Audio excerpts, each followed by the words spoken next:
soldatans, and welcome to this special video regarding the Company of Heroes 2 update. So let's take a look what is changed in the Company of Heroes 2, what is new, and which changes can we take care while we are playing. So there will be one change which I made a rant about it, so I'm really happy about it. We'll see how that will go, but without further ado, let's start with the general informations which we are having and which are provided by Relic. So let's start with the first thing they mentioned, and that is the Soviet. So the Maxim heavy machine gun, oh dear lord, yes, finally nerf. So let's take a look. Let's read what they said. We felt the Maxim HMG was overperforming in the early game due to its fast setup. Fuck yeah. Also made adjustments to its build time and cost so it takes longer to reach the field and so it doesn't replace mainline infantry. Exactly! So thank you, Relic, thank you so much. This is exactly what was the problem. They were there way too fast. They'll still be relatively cheap to replenish. They increase, as it says, the cost from 240 to 260 manpower. So not currently, but before, to replenish a Maxim, it costed 15 manpower. Just to mention, the Grenadier in Wehrmacht costs 30, and Heavy Machine costs 22, and Pioneer costed 25. So it was cheaper for you to reinforce machine gun than a Pioneer in Wehrmacht. Anyway, so because this the cost of manpower is increased, I expect that we will see some changes also in the cost of reinforcing, maybe about 18 or 17, but we'll see. I'm still downloading, so we'll see. Just a second, must do this. So the setup time increased from 1.5 to 2 seconds. 1, 2. So yeah, it will still kind of be fast. I mean, okay, it's fine. I mean, you don't have to dismantle it like MG42. They increased the build time for about 4 seconds. So yeah, I mean, these are not huge changes. These are just small details, just those small parts being changed. So just to see how that will perform. So far, the heavy machine gun, so the Maxim performed really way too good. Honestly, way too good. I mean, you cannot say it didn't, especially with those bulletins to have a suppression. They can go up to 15% suppression bonus when you add that with veterancy and with his maneuverability. I mean, it's just a gun which is so hard to outmaneuver, especially in the early game. Late game, not so much, but early game, it's just pain to go behind it. And even though if you do, trust me, there's another MG right there behind you, covering that guy's back. So, no gay stuff. So we'll see how the Maxim will go, and these are basically the only changes which we saw. In last patch it was not the shock troops, it was the partisans. Yeah, the partisans, we saw some changes. They just changed their weapons, just nerfed them slightly, but they are still okay. The partisans are still really good troops. So we'll see. I mean, the partisans, I don't have anything too much against them. I know, I just have against those guys with the Panzerschrecks. Whew, dear lord, they are tank killers, tank hunters, real tank hunters. They are the perfect stalker type for against the Tiga, against the heavy tanks. They are really good against heavy tanks, and light tanks. Against medium tanks, yes, they are good, but the medium tanks are the other story, because you can go back faster, you can engage them a little bit easier, but with the heavy tanks, I mean, yeah, you can engage them much more effectively, because the heavy tanks have a better splash and stuff like that against the infantry. But again, I mean, the horde of those guys, you cannot escape from it, especially if they throw that anti-tank grenade. So, buddy, you're done. Okay, so that is when it comes to the Soviets. Now the UK. So the UK, let's read what are they saying. We have decided to reduce the durability bonuses this upgrade provides.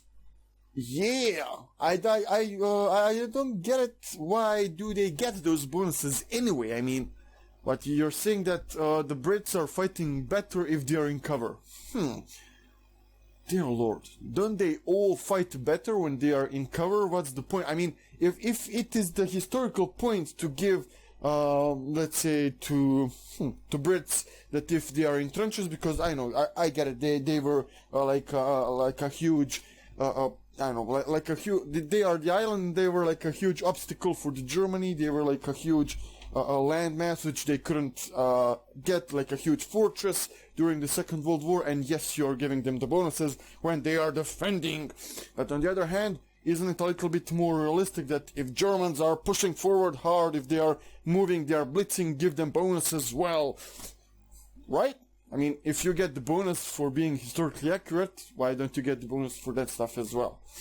I don't know, I mean, yeah, I mean, maybe I'm bullshitting, yes, I'm mainly a German-based faction player, and mostly Wehrmacht. Actually, Wehrmacht is my favorite faction. That's not a secret. I mean, just by looking at my channel, I mean, I just love the German army. But I don't know. I mean, yeah, I do get it. It will be a bullshit. For example, if you move to have a bonus, that would be way too OP. That would be that wouldn't be realistic to make. And that's coming from a Wehrmacht lover player. So, but let's take a consideration. For example, if you're attacking with assault troops, Sturmpanzer, Sturmtruppen, with Sturmgewehr, or with Panzergrenadier, or with assault grenadiers, which are bullshit, to reduce their accuracy and damage penalties while moving, because the Blitzkrieg, the Blitz, the main idea of the German army. Just brainstorming, mentioning some stuff, but I'm really happy to see this change as well. So this will change the British mentality of playing, so they won't just be way too OP now. And also, let's read a little bit more down there and I'll tell you why this will build up as well. So the second part, we have also decided to increase the time it takes infantry section to build these emplacements, since they are not dedicated builders. Yes! Yes! Good! Nice! Great! Okay, so let's read a little bit more. So infantry section now take 30 seconds longer to build emplacements and forward assembly. Yeah, I mean, I'm fine with it. The infantry section, they are not builders. I mean, yeah. Okay, I mean, 30 seconds more. It's 30 seconds is a big number. I won't lie. I mean, 30 seconds may be a little bit too long, since in half of a minute, it's a game changer. In 30 seconds, you will switch two sides when attacking. You can micro two attacks at the same time. In those 30 seconds, you can wipe the whole army, literally. So it will be a tough one for the Brits now, just to spam those mortars and the Boforces. I love this. I do love it. And I mean, sorry, the infantry section can build the forward emplacement and the trenches. Yeah, sorry. So the trenches. Yeah, I mean, yeah, it's fine, because I mean, it would be like the section would rush the critical point and immediately start building the trench. And by the time the trench is done, they already capped and Vickers is there, and the perfect defensive position. Suck you, bitch. suck on my deck. So yeah, one thing there, good, not bad. So improved for fortification upgrade now increases max health by 20 and armor by 10. Changed from increased in max health by 30 and armor by 40. Yeah, I mean, this is also fine because for fortifications, let's speak out generally about fortifications. When you are to build a mortar emplacement for 400 manpower, you get 2 mortars, and you basically get a huge range, which no German mortar, because the Wehrmacht is the only one with the mortar. So the Wehrmacht mortar cannot reach the range which that mortar has. Also, the British mortar has some cool abilities like brace themselves and stuff like that, and it's really a cool mortar. And I mean, and it was pretty tough. I mean, you basically needed an anti-tank weapons to destroy it. Good luck destroying with infantry if you're not upgraded with Shreks. Good luck. Or if you don't have like 5 grenadiers which will plunderfast it. So basically you just need a heavy weapon to destroy those fortifications, and with this, especially with those upgrades, which there's a commander to upgrade it, it will be a little bit easier to counter it and a little bit easier to destroy it. So now let's move on to these. I'll just mention these quickly. So the war paint. Oh, sorry. These are the war paint. You can find the links over here and stuff. I'll leave the link below in the description so you can check this out. Anyways, so the war paint skins release. So there are a few new war paints. Here they are. So we have 1, 2, 3, 4. Yeah, we have 5 historical bundles, and we have 5 fantasy bundles for armies. 30% of these created will go to their respective creators of these bundles and stuff. 20% will be given to the tournament organizers and stuff like that, so that there are some prizes and stuff. And the rest of these you can find in shop, in-game shop, after 21st of April, right? Yep, after 21st. Anyways, you can check that in a shop and check do you like it and stuff like that. So the maps. So we also saw some changes when it comes to the map. We see that the Hamlet and Crossroads have been changed a little bit, and by the respective makers. So I'll definitely check that. I'll have to check that to see what is changed on the map. I'll probably go against the AI just to check it, and I'll make a video about the Crossroad and the Hamlet changes to see what is changed. I believe there are several things which I think that should be changed. First thing is this Hamlet. Actually, not Hamlet. Let's speak about the Crossroad. The Crossroad. You know that on the mid victory point, there is that huge building for the player which is spawning on the south. And I mean, if the player from the north is to get that building, you're basically done.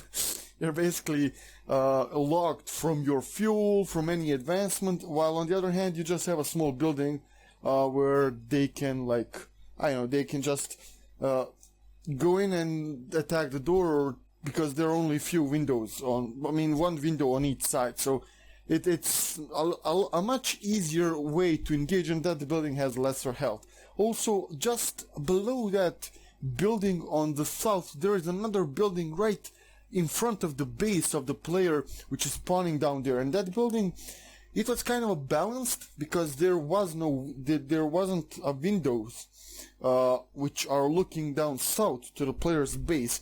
But if you are to cap any point in that southern sector, you have to move across the side of the windows, which are basically looking to the road, and a good MG positioning there can block that. So yeah, definitely, I believe that there will be few changes when it comes to the hedgerows as well there, when it comes to these buildings. But I know, I did, these are just my ideas, but we'll make a special video about it. I'll immediately after my update is done. I was I started making this video while I was updating. We'll check that and make a video as well. The bugs. Okay, this no additional speech calls for line mattress unit. I know. I mean, fine. Yeah, it's good to have those, to know when you click on unit to hear which one is it, because I mean most of the players, at least the high skill players, I mean they just need to listen to the to the voice of a unit. They don't have to look at it. They'll immediately know who is it just by the sound of man. Also, you can hear some changes with the sound of the vehicles if you are highly skilled. I mean, I can hear some differences in the engine of the tanks when moving as well. I mean, yeah, also you have the differences in the artillery, which you can hear when they are firing, the mortars and stuff like that. So that is one bug. Second, animator fix, yeah, animations 4072222, okay. Normalize pop cap on 120 mortar team. Good, we'll have to check that as well. There were some bugs with the population cap. Now, a big bug was that they fixed the hold fire for a unit when they repellish. So there was a, even in my game when you saw it with the partisans, when I repellished my unit, part of those repellished units, when you are on hold on fire and when you are taking cover, are not doing that exactly. They are opening fire and they are showing themselves and actually showing the whole squad where it is, and kind of blowing the ambush and blowing your advantage. Good to see that. The shock troops, grenade now damages building and does full damage to inside the building. Okay, good. This is really nice to see. That was an unfair bug. Fixed a hotkey issue on air landing officer. Okay. Fixed an issue with the Comet tank projectiles. Have to check that one. I haven't played, I mean recently I haven't played with a British guy who managed to got the Comet tank. Anyways, upcoming awesomeness, yeah, so there will be a War Spoil Open Beta, Balanced Preview Mod, also beta to check and stuff. So these are just, that will be, you know, future stuff which you can also try to participate in. So you can check the link in the description where I will leave for this, so you can go and check this in. So anyways, to recap, in this update we saw the nerf on Maxim, we saw nerfs for UK, for the fortification stuff. So basically, yeah, all of those OP stuff which we saw so far. And yeah, this also might help. Oh, sorry about this. So this might also, I just remembered that this also might help with the British spamming those sandbags to kind of block the ways for your tanks and stuff like that. But we'll see. I mean, there definitely should be some mechanics which can, I don't know, kind of if something is not finished building, it should not stop, let's say, the troops moving. It's pretty simple to make. I mean, in coding, it's like, for example, if I'll just make like this, the code line, if section builds a fortification, if fortification equals 1, that means done, then enemy cannot cross, then enemy cross equals 0, so he cannot cross. If that is not done, so if the building is 0, so if it did not build it completely, then troops can move, so then enemy equals 1, enemy can move and stuff like that. I know, I'm saying bullshit. Anyways, just saying that they should fix that, because I mean, let's be honest, it's really painful to see, especially on ESL tournaments, when you are bug abusing a command. I don't like it. I mean, I don't like the stuff which they are doing, like just starting the sandbag and finishing it, not finishing, just to buy like a second or two before you like can hit it with a tank, and maybe that can be just the reason why you lost, because it made you fire, show your position, and the enemy can like know where you're coming, or just to block the way so you cannot come Anyway, I mean, it's a shitty stuff. Don't do it, please, guys. Don't be a goat fucker, okay? Don't pursue a fucking goat for a purpose to fuck it. Don't, please. Leave the goat alone. So, thank you for watching. Hope that you enjoyed and that you're happy with these updates. Leave a comment down below telling me what do you think, guys. What else Relic should think about and your ideas about the updates already. So until next time, thank you and see ya.